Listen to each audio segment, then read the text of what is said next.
नमस्कार शेतकरी मित्रांनो, प्रधानमंत्री पीक विमा योजना 2016 साली सुरू झाली आणि या पीक विमा योजनेच्या माध्यमातून शेतकऱ्यांना पीक विमा मिळायचा।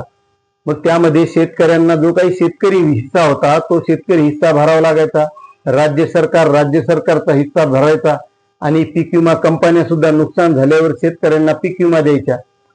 आता मित्रांनो, यामध्ये बदल करून 2023 साली 1 रुपयात पीक विमा योजना आणली। आता 1 रुपया पीक विमा योजनेत शेतकऱ्यालाही बरं वाटलं, आपल्याला काही भरायची गरज नाही। आता पहिल्यानं शेतकऱ्याला शेतकरी हिस्सा भरावा लागायचा, म्हणून प्रत्येक शेतकऱ्याजवळ काही पैसे नसायचे। मग कधी कधी शेतकरी टाळायचे की जाऊ द्या बाबा, ना आपल्याला काही येत नाही, मग भरायचा कशाला, आपले पैसे वाया जातील।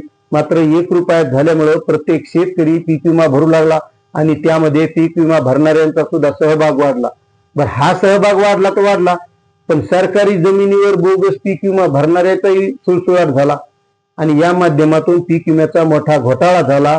विधान भवनामध्ये सुद्धा हा मुद्दा गाजला। आष्टीचे आमदार सुरेश धस यांनी हा मुद्दा, बीड जिल्ह्याचा जो काही घोटाळा झालाय, परभणी जिल्ह्यात पीक विम्याचा घोटाळा झाला, हा मुद्दा विधान भवनात सुद्धा गाजला।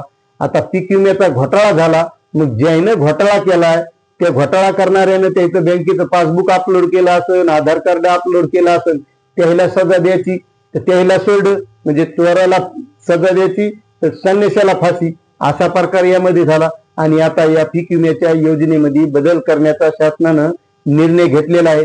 म्हणजे 20 मार्चला मुख्यमंत्र्यांच्या अध्यक्षतेखाली बैठक झाली आणि या बैठकीमध्ये 1 रुपयात पीक विमा योजना बंद करायची। आता बंद का करायची, तर या पीक विमा योजनेत घोटाळे झाले, कारण 1 रुपयात पीक विमा योजना आहे म्हणून सरकारी जमिनीवर पीक विमे भरले आणि काही शेतकऱ्यांनी त्याच्या तिथं वांगे आहेत, मिरच्या आहेत, बटाटे आहेत, इतर पीक आहेत आणि तिथं सोयाबीन भरलं, कापूस भरलं, असे सुद्धा काही प्रकार झाले आणि यामुळे शासनानं पीक विमा योजना बंद करण्याचा निर्णय घेतला। कोणती? 1 रुपयाची।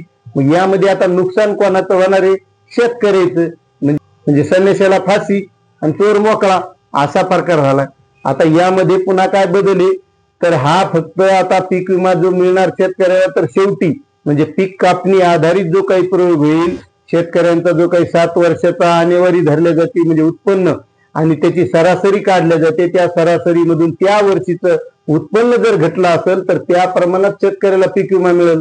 मग त्याच्या अगोदर ज्या काही परिस्थिती येतात, म्हणजे अतिवृष्टी असेल, प्रतिकूल परिस्थिती असेल, किंवा पेरणी केली पाऊस नाही पडला म्हणून शेतकऱ्याचं नुकसान झालं, तर आता त्या पीक विम्याचं काय, म्हणजे त्याचं काय मिळणार का नाही, असं काही त्याच्यामध्ये दिसत नाही।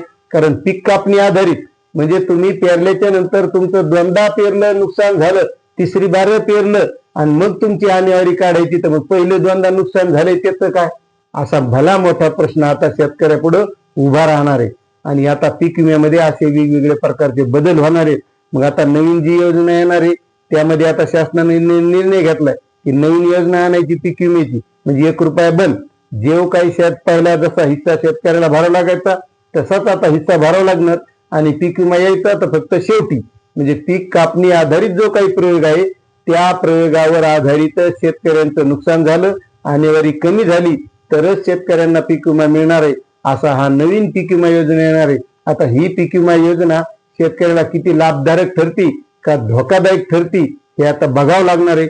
मित्रांनो, अशी माहिती होती। माहिती तुम्हाला कशी वाटली नक्कीच कमेंट करा। चॅनलवर नवीन असाल तर सबस्क्राईब करा, लाईक करा। धन्यवाद।